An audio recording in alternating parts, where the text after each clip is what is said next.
In this concise video, I will demonstrate how to obtain an XRP address within your Trust wallet. To do this, click on Search and look for the XRP coin. As you can see, various XRP options exist across different networks. So, you need to be very attentive and make sure to select XRP specifically on the XRP network. Here we see the name of the XRP coin, and here we see the network name. It's already activated for me. If it isn't activated, you just click here and then activate your XRP. Now I will click on XRP, and here I see an important message stating that the XRP network requires a minimum of 1 XRP for account activation. Therefore, when you're sending XRP to your Trust wallet, your initial transaction needs to be a minimum of 1 XRP, and ideally, it's better to send a little extra just to be safe. Next, click on the Receive button, and you'll see your XRP address. You can easily copy it by simply clicking on this button. There you go, the address has been copied. Now you can send your XRP directly to your Trust wallet. This can be done from any cryptocurrency exchange, for example, Binance. If you don't have an account on Binance, you can register one by clicking the link in the description of this video.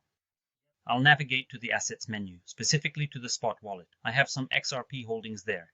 As you can see, I have 3.17 XRP, and now, for example, I want to send them to my Trust wallet. To do that, I'll select Withdraw here. As you can see, I've already selected the XRP coin, and now I'll paste the address. From Trust wallet, which I had just copied, here we see an important notification that the network we have selected actually supports a memo, or to put it another way, an XRP tag. If a deposit requires us to input this memo, it is absolutely essential that we do so. We click Confirm and see that the network XRP ledger has been automatically selected for us. If that doesn't occur, you can manually choose the XRP ledger. And in this particular instance, when transferring to your Trust wallet, you are not required to provide a memo.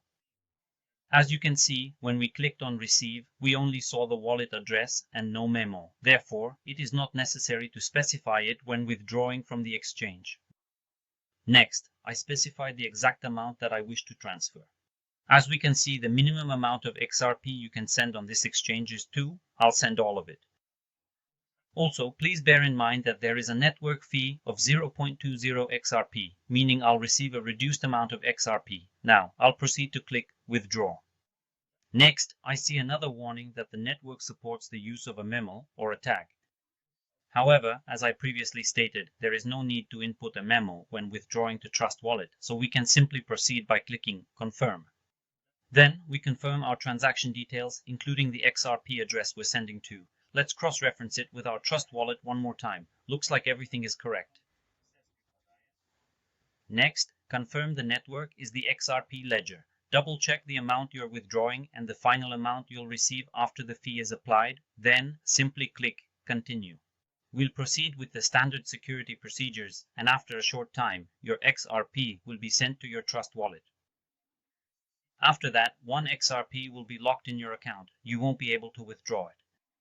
This constitutes the one-time network fee for your wallet's activation, and that wraps everything up. I sincerely hope you found this video enjoyable. If you still have any questions, leave a comment below this video.